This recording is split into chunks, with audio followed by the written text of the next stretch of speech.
শোণিতপুৰৰ মিছামাৰীত অব্যাহত আছে বনৰীয়া হাতীৰ উপদ্ৰৱ। নিশা হোৱাৰ লগে লগে সোণাই ৰূপাই বন্যপ্ৰাণী অভয়াৰণ্যখনৰ দাঁতি কাষৰীয়া গাঁওসমূহত বনৰীয়া হাতীৰ উপদ্ৰৱ আৰম্ভ হয়। মিছামাৰী অঞ্চলত শেহতীয়াকৈ বৃদ্ধি পোৱা বন্যহস্তীৰ উপদ্ৰৱ ৰোধৰ ক্ষেত্ৰত গাভৰুখণ্ড বন কাৰ্যালয়ৰ বন কৰ্মীসকল ব্যৰ্থ হোৱাৰ অভিযোগ উঠিছে। খাদ্যৰ সন্ধানত অভয়াৰণ্যখনৰ ভিতৰৰ পৰা ওলাই অহা দুটা বনৰীয়া হাতীয়ে দীঘলজুলি গাঁৱত প্ৰৱেশ কৰে। ইয়াৰে এটা বন্যহস্তীয়ে গাঁওখনত থকা মদন কোচৰ সুলভ মূল্যৰ দোকানখনৰ সন্মুখৰ ভাগটো ভাঙি পেলায়। বনৰীয়া হাতী অহাৰ উমান পাই স্থানীয় ৰাইজে চিঞৰ বাখৰ কৰাত বনৰীয়া হাতীটো আঁতৰি যায়। প্ৰণিধানযোগ্য যে যোৱা বৰ্ষত বন্যহস্তীয়ে মদন কোচৰ সুলভ মূল্যৰ দোকানখন ভাঙি ক্ষতিসাধন কৰিছিল। অভিযোগ অনুসৰি কিছু বছৰৰ পৰা মিছামাৰী ঐতিহাসিক লামা কেম্পৰ কাষতে থকা দীঘলজুলি গাঁওখনত বন্যহস্তীয়ে যথেষ্টখিনি ক্ষতিসাধন কৰি আহিছে যদিও বন বিভাগৰ পৰা কোনো ধৰণৰ ক্ষতিপূৰণ লাভ নকৰিলে স্থানীয় ৰাইজে। ইয়াকে লৈ ক্ষোভ প্ৰকাশ কৰিছে স্থানীয় মহিলাসকলে। মিছামাৰী অঞ্চলত দিনক দিনে বনৰীয়া হাতীৰ উপদ্ৰৱ বৃদ্ধি পোৱাত স্থানীয় ৰাইজে বিনতিৰ ৰজনী কটাবলগীয়া হৈছে।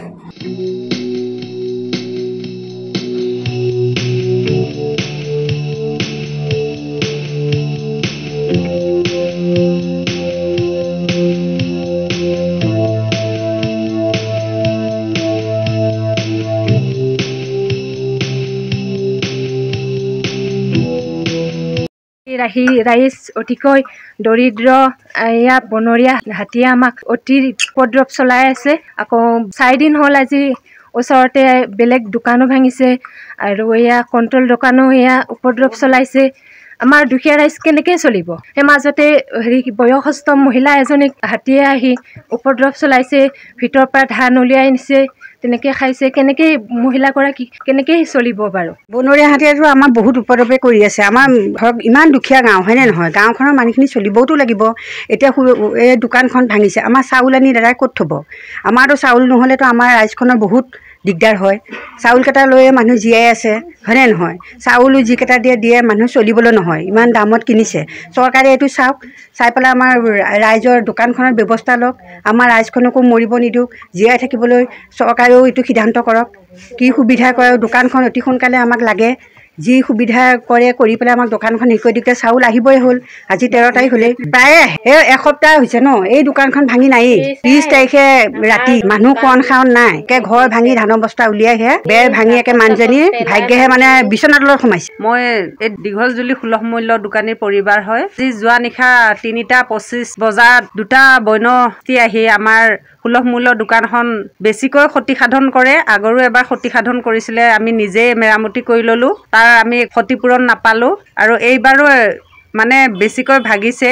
আমি এই কথা খণ্ড বন বিষয়াক জনোৱাত তেওঁলোকে আহি চাই চিতি ফটো মাৰি লৈ যায় আৰু তেওঁলোকে কয় যে এখন আমাক প্ৰতিবেদন দিব লাগে ক্ষতিপূৰণ পাবৰ কাৰণে। গতিকে আমি তেওঁলোককো জনাইছোঁ আৰু আমাৰ গাঁৱত আহি এনেকৈ প্ৰত্যেক দিনেই মানে বন্যহস্তী আহিয়ে থাকে। তেওঁলোকক কওঁ যে প্ৰটেকশ্যন দিয়াৰ কথা কওঁতে তেওঁলোকে কয় আমাৰ 7জন মানে কৰ্মী দিছে। আমি 7জন কৰ্মীয়ে গোটেই এলেকাটো আমি কভাৰ কৰিব নোৱাৰোঁ, এফালে গ'লে এফালে যায়। গতিকে আমি আমাৰ চলি থকা অসম চৰকাৰকো আবেদন জনাওঁ যে আমাৰ এই অঞ্চলটোত যি বন্যহস্তীৰ উপদ্ৰৱ, তেওঁলোকৰ যদি কম বনকৰ্মী দিছে, তেওঁলোকক যাতে যিখিনি প্ৰয়োজন বনকৰ্মী, তেওঁলোকক বনকৰ্মী ইয়াত নিয়োগ কৰে। আমাৰ ৰাইজৰ যাতে দুখৰ কথা চৰকাৰে বুজি পায়।